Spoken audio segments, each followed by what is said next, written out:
Hey guys, welcome back to We Met at Acme. I am so excited to be here with Dr. McGrath. He is the Chief Clinical Officer at NOCD. Hi, Hello. Good to be here. Thank you.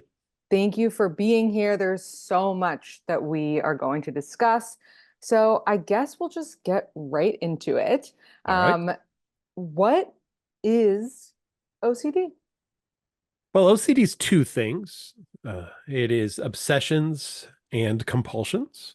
Obsessions are intrusive thoughts or images or urges that we might experience and believe to be bad, wrong, inappropriate, intrusive, and we do something to neutralize them because we think if we don't, it means that we like the thought or it could bring about some horrible, awful thing to occur. So a compulsion is the neutralization that we do, and that can be a behavioral thing, one that might be witnessed like a hand washing or straightening or something like that. But it could be a mental thing too. I might say a prayer over and over again until it's just right, because if I don't, my higher power will reject it, and then I won't have done my prayers for the day, and then that's terrible. And then I will probably have committed a sin, and then I'll spend my afterlife in an eternity that I don't want, and all because I said a prayer wrong. So Mm-hmm. OCD doesn't care. Let me just say about this. OCD doesn't care about anything that you love. In fact, it loves to attack the things that Mm, you love and you think are important. So many people will ask, why does it have to be this thing? And it's like, well, because that's the thing that's important to you. That's why. right, right. And who diagnoses you with OCD? A medical professional, a therapy professional can diagnose people with obsessive compulsive disorders. So Mm-hmm. often licensed mental health professionals or medical professionals. So let's say more about this hand washing thing because I feel like Mhm. post-COVID, Yeah. a lot of people have this like I'm going to call it a hand washing tick because I'm not going to diagnose everyone with Yeah. OCD, right? How do we know if we're hand washing to be mindful because let's say we have a new baby or we're, around people at an event, like, how Sure. do we know if we're doing it for quote unquote normal reasons Yeah. versus the intrusive OCD reasons? So first of all, we know the recommendations are a 20-second hand wash. So 20 seconds, great. OCD owns second 21 and on, right? If it Mm, tells you, well, more would be better, then now you're in the realm of OCD. hmm. Also, I don't mind if people will do a hand wash, which may sound weird coming from an OCD therapist, but yeah, I mean we even changed the way we did therapy post-COVID. We used to have people do lots of ERP. That's the kind of therapy we do, which I'm sure we will definitely get into. But we would purposely expose people to things and have them not wash their hands and learn that they can handle that. COVID did change some of that for us. So if it's not interfering in your life, it's not taking more than an hour of your day, okay, right? All of us have quirky things that we do. So if you like to, when you come in from shopping, go wash your hands and it's not interfering in your life, it's not taking up a ton of time, that's fine. If you like to watch your garage door go all the way down and then stare at it for 5 seconds before you leave, okay, that's a quirky thing, right? That's something you do. It's not OCD. And one of the things that often happens that is disturbing for people with OCD is many people will say the phrase, well, I have a little OCD, right? Mm. And I don't know any other mental health condition where we say, well, I have a little, that kind of thing, to the extent that we say it about OCD. So I would say we all have quirky things that we do, right? So if you've had a new baby and you want everyone to wash their hands before they hold the baby, okay, fine. Would that have happened in 1970? No. Everyone was smoking cigarettes, carrying the baby in their arms, in the car, in the front seat without a Literally. seatbelt on. Yeah, Uh-huh. literally. That's how I was brought home from the hospital. Actually, it was Hmm. just like that. So, you know, things change over time. We learn new things, we evaluate things, we add safety practices to life. OCD puts all of that on steroids and says, fine for everyone else to do this, but for you to be okay, you have to do this. And it's and here we go. And all these other things that you have to add to it. But what if that OCD, because you just said fine for everyone else to do, what if that Mhm. OCD actually makes you also want to control other people's behaviors. Like, for Yes. example, if you have this hand washing, we're just Yes. using this hand washing example, and then your spouse comes home and they don't immediately do that hand wash that you had done, right? Like, this sounds so ridiculous, but of course, this is like a real thing. Happens Um, all the time. Yeah. yeah, like, Mhm. is that part of your OCD that you're Yes. projecting onto someone else? And is that still called your own OCD, or is there another name for that when you are also trying to control how other people do things? Right. That is part of your OCD, and the it's really an attempt to control your environment. So if it's people, if it's where things are placed in the environment, how things are done, it's an attempt to try to bring safety into the world in anywhere that we possibly can. OCD wants a guarantee of safety. OCD wants a guarantee of no doubt, no uncertainty whatsoever. But it is Mm, nicknamed the doubting disorder, which means it will doubt everything and never have certainty the way that it wants to have it. So if you and I were a couple and I came home and I saw you didn't wash your hands the way I did, I might say, "Hey, wash your hands." And then if you don't, and be like, "No, I'm not. I didn't touch it." Yeah, but you have to, right? No, no, no. But and now we might be in an argument, and mm, so OCD will go and cause all sorts of other problems as well too. oh Because yeah. we may no longer do things that we like or enjoy because of OCD, we might feel depressed because one of the definitions of depression is a loss of interest or pleasure in things we once enjoyed. In Mm, relationships, you might see you have two different ways of doing things, and it's not just maybe the love relationship of a spouse, it could be children as well too. If everyone has to do what the OCD wants, and I've even seen this where I got a call once from a family and they said our child uh, can use one bathroom and we use the other bathroom. They won't let us use that other bathroom. And if we attempt to bring anybody over that's not in the family, they throw fits and they punch walls. And I said, "So your child's running the household?" And they're, "No, no, it's my house. I run the house." I said, "Oh, well, if it's your household, go use the other bathroom." And they paused for a moment. They're like, "Yeah, you're right. I don't have mm-hmm. control over my own house. OCD has control over my house." And so the goal is, how can we bring OCD back down to where it needs to be, just like a little bug under the shoe kind of thing, versus Totally. it's in control of everything. And I wanna, after we kind of do the initial address of OCD, I want to talk about the exposure therapy that you mentioned and Of kind of course. how we Mhm. treat it. But another question that came in that I'm curious about really too is what are the different types of OCD? Hmm.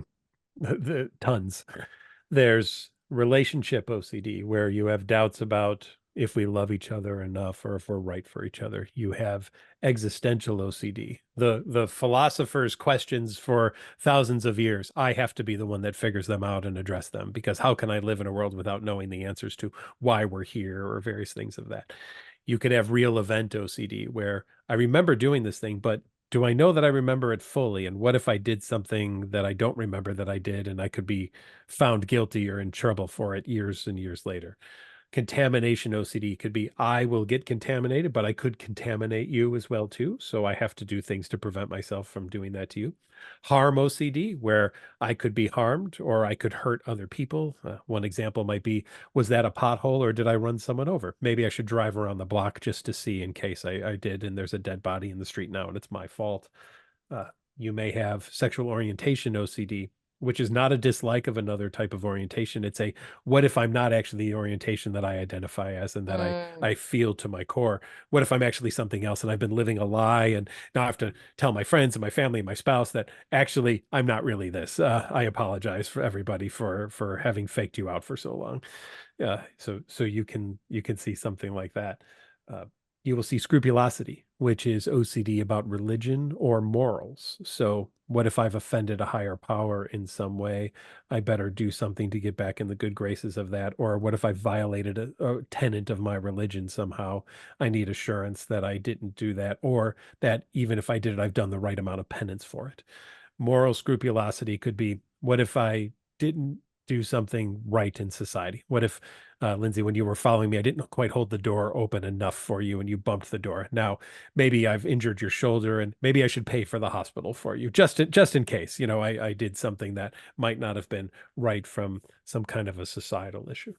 There's taboo topics in OCD, like pedophilia. When I was walking past that family in the mall and my arm moved slightly, did it mean that I was trying to steal their child from them and take it into the bathroom and molest that child and then bring it back and sneak it back into the carriage before the family realized that I had done such a thing, right? So Mm, maybe I'm a danger to people and especially to children if that's the case as well too. yeah. Wow. That's a lot to take in. Other Hmm. than the like the pedophilia one and the more like dangerous, harming ones, some of the types sound a little bit like like being introspective to me. Hmm.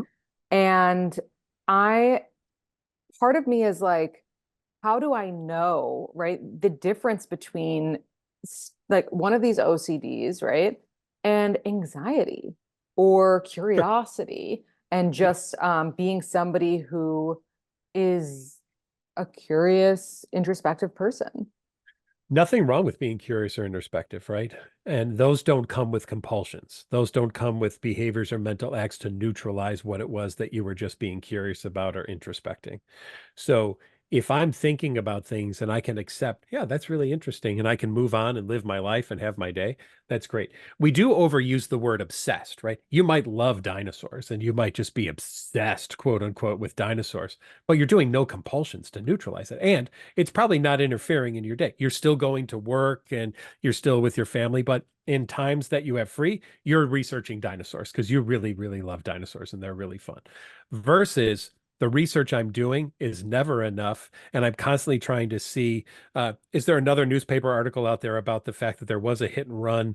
And did it describe the car? And maybe I just didn't look at all the newspapers and I'm keep doing it because there's not enough that I can find to reassure me that I'm going to be okay and that I'm not going to be in trouble.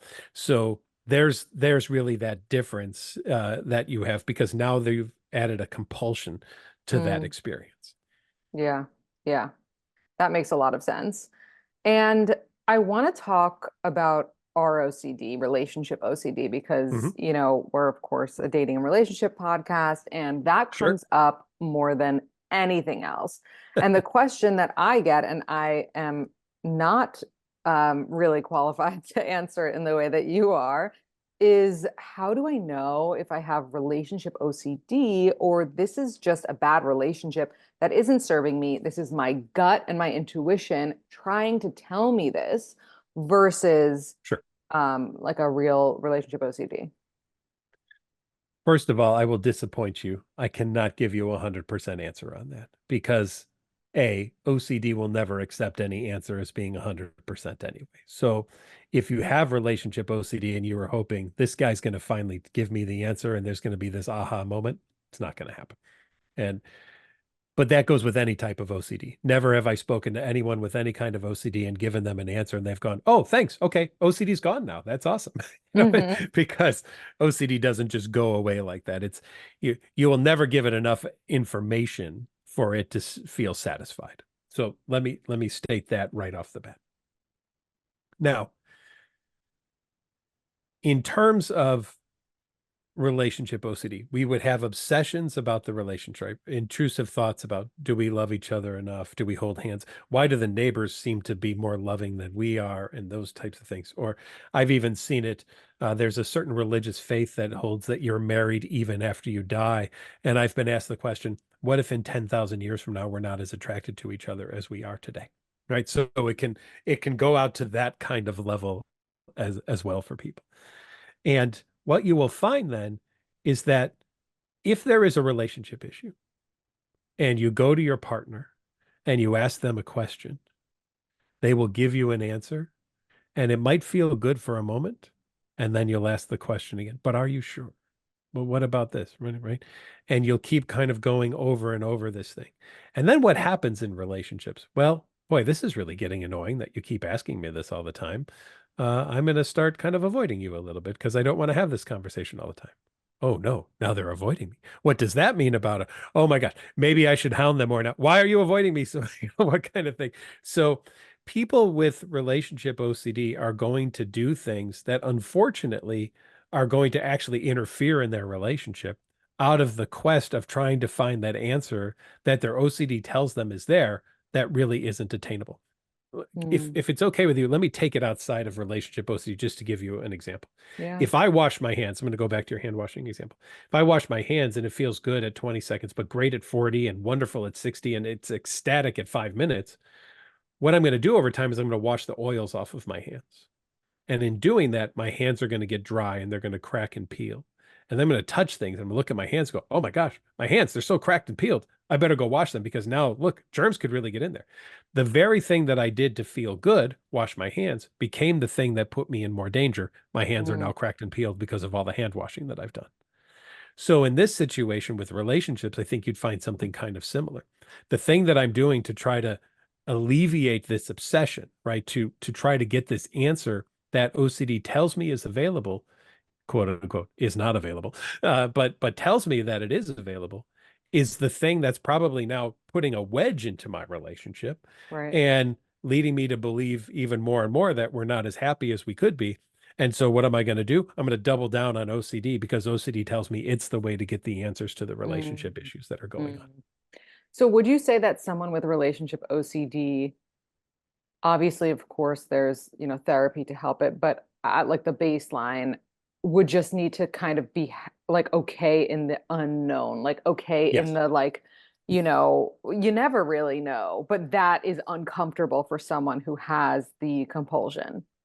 100%, right? Mm-hmm. In religious scrupulosity, if you want a guarantee from me that you're going to have the afterlife that you want, there's nobody that can promise you that. There's plenty of people who will tell you, yes, yes, you're a wonderfully pious person. Your OCD will be like, yeah, but do they really know? Maybe you should check with another person. And then Mm, someone down the line is going to say to you, I don't know. What do you know that's different than everybody else? Why did you say you don't know? Right. And that kind of thing. And a similar thing again happening in relationship OCD. You can ask your partner, you can ask all of your friends, you can describe things to people. All you need is one person to even slightly hesitate in the answer, and your OC is going to go, wait a minute, they didn't answer really quick there. Maybe they were thinking about something. Maybe they know something that I don't know. Oh my gosh, what is it? Oh, shoot, here we go. And now I've got to go through this whole thing again and again and again and again and again. Right? It's mm-hmm. just overwhelming. Some people say that they have mild OCD, and we kind of touched on this before, a little OCD, right? Would you say that's the same thing as people saying that they have mild OCD? Like, is that them saying I have it sometimes, but I'm in control of it a lot of the time? Yeah, I mean, I would say you either have it or you don't have it. You may have it in remission, right? It's still there, and Mm. now and then it might pop its head up or something like that. But it's a slippery slope on that. Oh, I have a little OCD kind of experience. So how do we get our OCD, our ROCD, whatever Mhm. type of OCD we have, to go into remission? I know that's where you come in. Yeah, it is where I try to come in by getting people to accept the fact that we have really noisy brains. And weird thoughts pop into our head all the time. Lindsey, I'll ask you a question. You can, have you ever driven over a bridge and at the top of the bridge thought, I could totally turn the wheel of the car right now and shoot the car off the bridge? So I've thought that this could happen, but not Yeah. that I could do it. Do you know what I'm saying? Okay. Like, Yeah. Yeah. Yeah. yeah, yeah, yeah. Absolutely. Did that mean that you became of bridges because now that you've thought about the fact that it could happen? No. Okay. If you had OCD, you Mm, might start avoiding bridges mm, because now there's this concept called thought action fusion. Thoughts are as bad as actions. Thinking something, having an image something, having an urge about something is just as bad as doing that thing. And so now we start to go down this very slippery slope of I should not think things. I should not have certain things ever pop into my head. Now, uh, I know we've just met, but I promise if you and I ever meet in person and we're on a staircase together, I will think about throwing you down the stairs. And I'm going to tell you why. I've treated so many people with OCD who have a harm type of OCD who are afraid of what if I'm on a staircase and I push people or I fall and then I cause other people to fall and then there's this cascading effect and people are crushed and harmed and all these things. Maybe I should never take stairs as long as when there's people on them. I could only do it if there's no one else on the staircase. I have stood on so many stairs with people with them behind me with their hands on my shoulders telling them to push me as hard as they can to actually see if they'll do it. No one's ever done it, but they're afraid mm, of what if I were to do it. And I can tell you this, Lindsay, I've done it so many times that I myself now can no longer take stairs without thinking I could totally push everybody down these stairs. That thought is with me whenever I'm on a stair with people. I've never done it. I've never actually gone and pushed people. But does that So mean that you have OCD? Like, are you, no, in remission? It's just because no. you've helped so many people Yeah, that thought. Uh-huh. we all have weird thoughts. Right, right, right. If we called a thought like that OCD, then everyone in the world has obsessive compulsive Mm, disorder, if that's the mm-hmm. case. I do know compulsions. I don't need to because I recognize that thought is just, oh, yeah, there's that thought. Okay, whatever. And then I take the stairs and I'm around people and it's there. So without doing any kind of compulsions to neutralize it and with my ability to recognize it, oh, yeah, there's that funny thought again and move on, it's not obsessive compulsive disorder. That's so interesting. Like, because the first thing that comes to mind for me when you say that is meditation. Because Mhm. meditation, you're observing thoughts as they come Yeah. about and kind of putting them to the side. So I'd imagine that someone who has OCD could not even could not meditate. Do you think that that's true? It's difficult at first for them, especially about the thing that they're afraid of, right? If that Mm-hmm. thought pops into their head, they want to neutralize it right away. So there's almost this belief that all other thoughts are fine. They're okay. I can handle any of, but this one needs special attention. This one needs to be dealt with in an entirely different way than any of the other thoughts that I ever have in my life. And when you do that, I call it specialness. The rules of the world apply to me differently about this thing than they do about everybody else, right? When you approach it that way, now you've given this thought a special meaning, a special place, and you have to handle this one differently than anything else. But a thought is a thought. We may get cut off in traffic and think initially, I'm going to ram my car into you, right? Well, it Mm. doesn't mean you do it, right?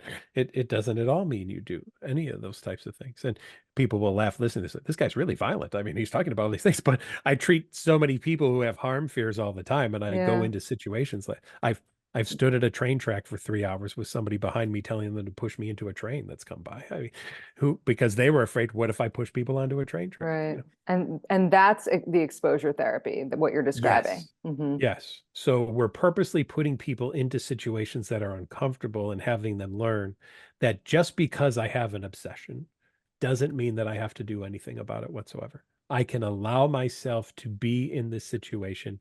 And yes, I can hear the obsession, but I don't have to believe it. I don't have to pay attention to it. It may be there.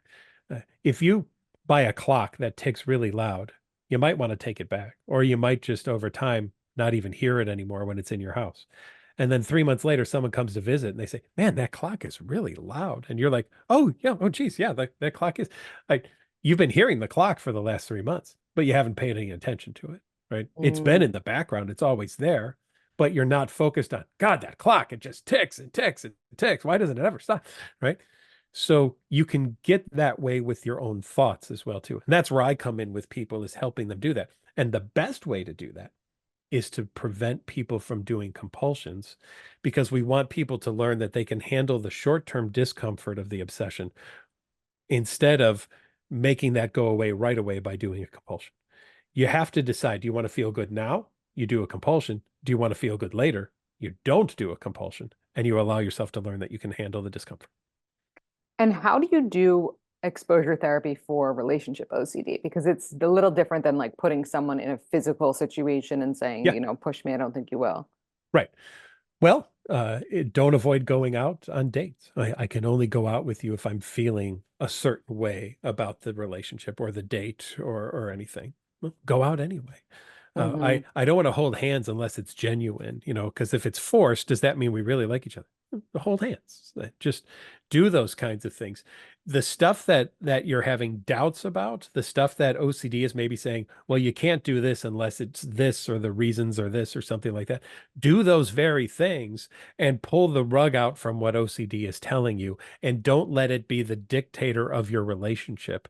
Take control of it yourself and do the things that you used to do in relationships before OCD started meddling into them. Right. Because if it worked before, it'll work again. And you can get to a point where OCD can start fading into the background. It may still tell you all these things, but again, you don't have to believe them. How can we support a partner who has relationship OCD and not take it personally when we Yeah. have to tell them, no, I do think we're a good match. No, you should definitely stay. Yeah, no, Yeah. you shouldn't make a pros cons list about how Yeah. you feel about me. I think we should just be happy, before Mhm. it makes you like lose your mind. One of the things that I've done is I've created what I call the worry book, where you can put a notebook on the dining room table. And if you're the partner and the person with relationship OCD asks you a question about the relationship more than once, you can go to the book, you can write down the question, you can write down the answer. And going forward, all you ever say is, well, that one's in the book. We don't Uh-huh. discuss that anymore. That's That so one's in the good. book. So that's been really helpful to stop the incessant overgoing of conversations. Now, you might say, well, doesn't the person with those, isn't that like reassurance for the person with OCD? No, they've memorized what's in the book. They don't need to ever go back and look at the book. They know what's in the book. Hmm. OCD wants to have conversations over and over again because it's hoping maybe today you'll give a slightly different answer than you did the last 78 times. And if that's the case, maybe you've changed your mind. Now we need 90 more hours to talk about it. Right. So interesting. I feel like, just listening to this, I'm a new parent and my husband is as well, of course. And we are navigating this like new stage. And Hmm. I'm not going to say that he has OCD because, of course, I'm not, qualified Yeah, to, but he definitely has some anxiety around having a newborn, which I imagine is normal. sure. And I, first of all, definitely going to do that book trick with him about like questions like, is he breathing? I'm like, well, you asked Yeah. me that yesterday. Uh, Um, but it is really interesting of like how to support him, but also kind of valid, like just make him feel like he's heard, yes. but that it's an unnecessary, like what I've been saying to him, I'm like, oh, you're in the uh-ohs, like you're uh-ohing a lot. Yeah. Mhm. Because like that's what I'm hearing. It's like we're like doing a fun activity and he's like, uh-oh, what if he just touched an animal in the park? And I'm Yeah. like, well, that's what if? Yeah. I mean, think of all the farmers whose children touch animals all the time. It's like Mm-hmm. they don't seem to be dying in droves, Exactly. but our child is special potentially Right, and right, different. right, right, right. You know, one of the things that I think is important, and it's important to discuss this in the context of relationships too, is that OCD loves a stressor. So Mm-hmm. getting married is a stressor. Having a Mm, baby is a stressor. Moving in with each other is a stressor. These would be times that you would see OCD try to rear its head because these are stressors.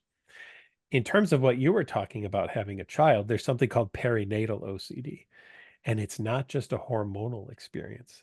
It's a stressor experience. This is why dads can have it too, right? Or mm. moms of the opposite partner who birthed the child could have it as well if depending on the relationships that you're in. So you don't have to be the birth parent of a child. It's not purely a hormonal issue. It's a stressor issue. I've worked with other parents who were adamant that no one comes in our house, right? Because they'll bring germs in and will kill our child. And the birth parent is like, you need some help because guess what? There's a family party this weekend and there we're bringing the kid, right? Right. No, we're not. Yeah. Oh, yes, we are. That kind of thing. So uh, there's great treatments available for these types of things, and OCD will come in. I mean, I've treated so many people who think that they have to hide sharp objects because they can't have them around their child. Uh, One that I could talk about really significant because she agreed. We wrote an article about her.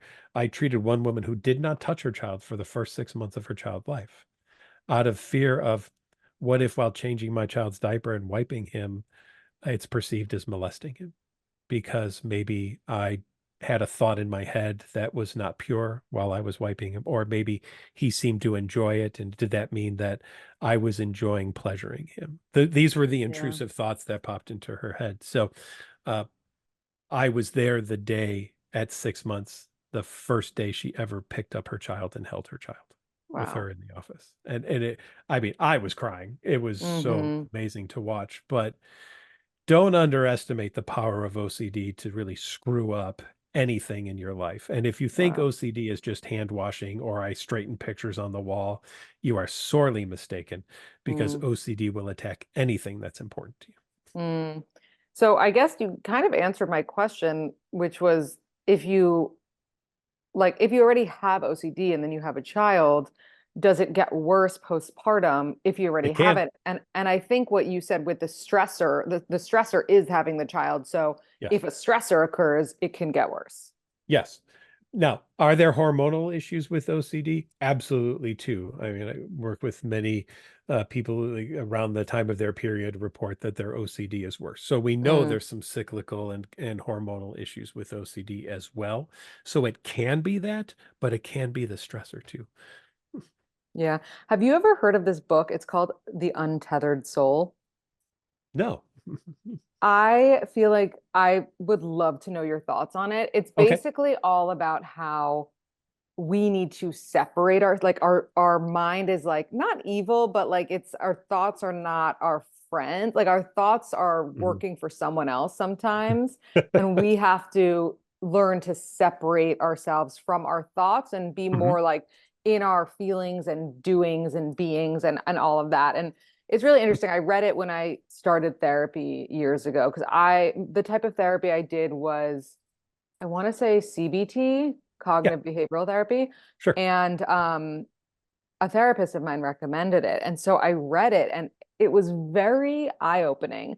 And I don't know that I've actually I'm not gonna sit here and say like I'm perfect. I've never had OCD because you just never know and knock on wood. But I feel like reading that and just being hyper like not hyper aware because I feel like that goes into the obsessive territory, but aware about not believing every thought that comes into your head Mhm.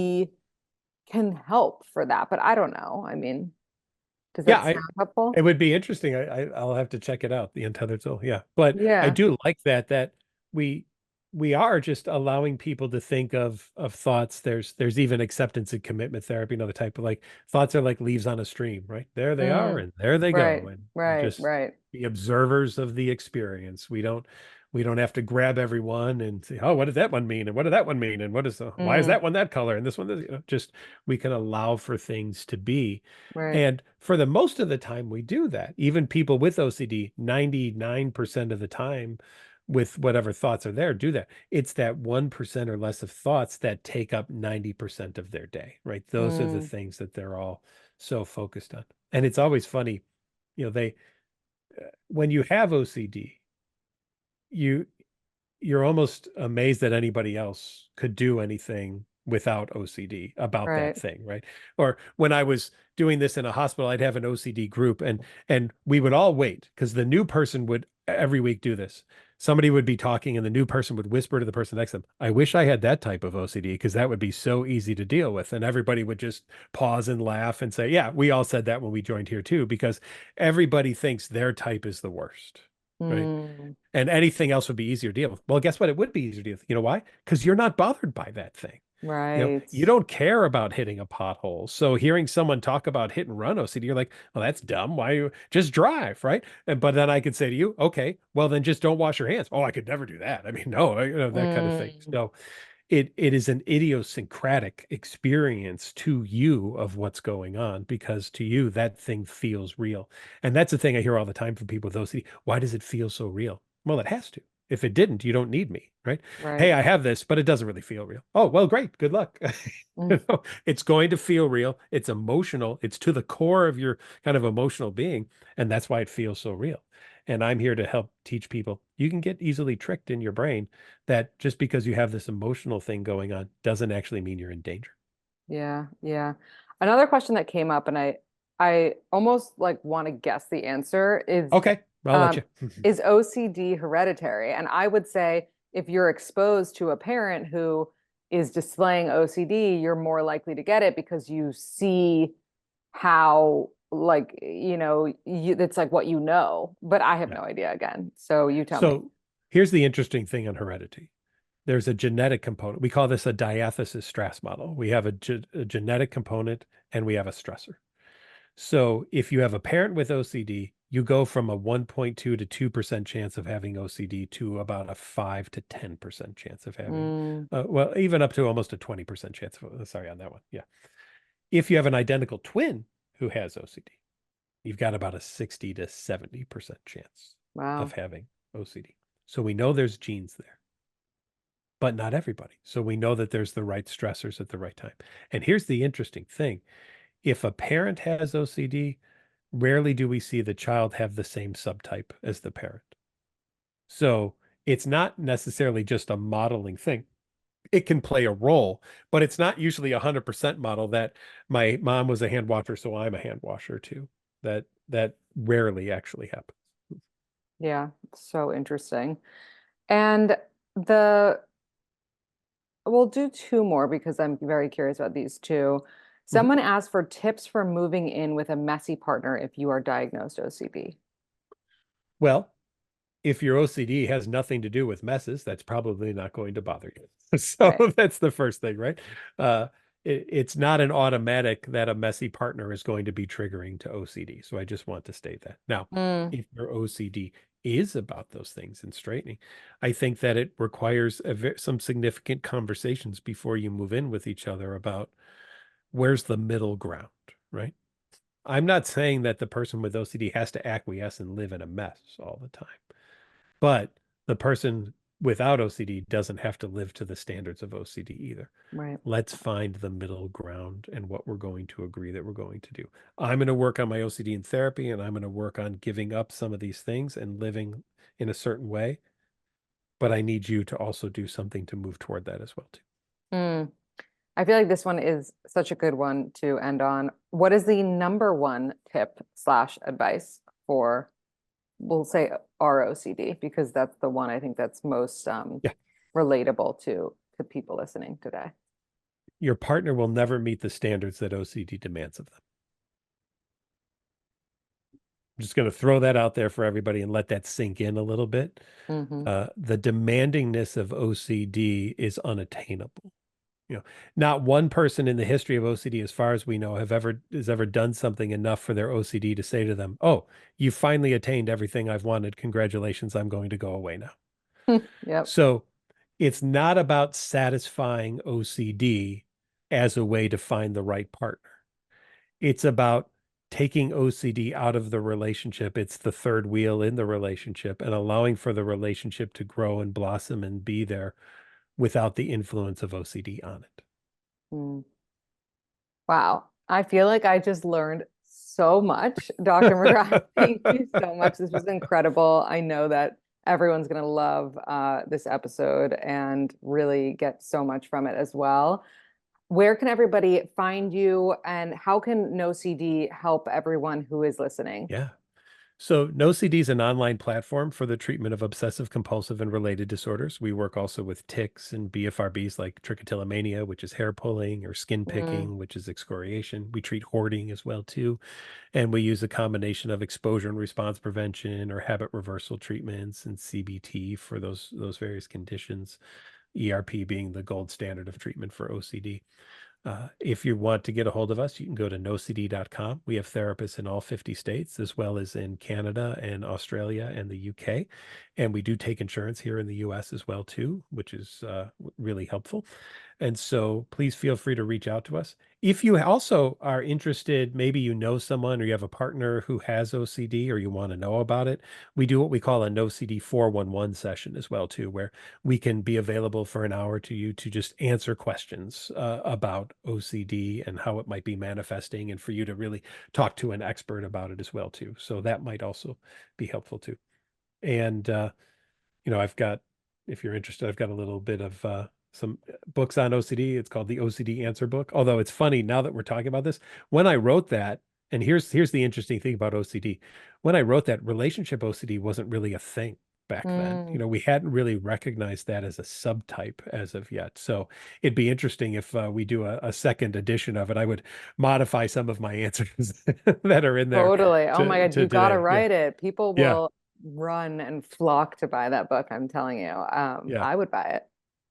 There's also some really good books out there about living with someone who has OCD Mm, as well too. So you can check those out if you just do a search on living with OCD or someone with OCD. There's yeah.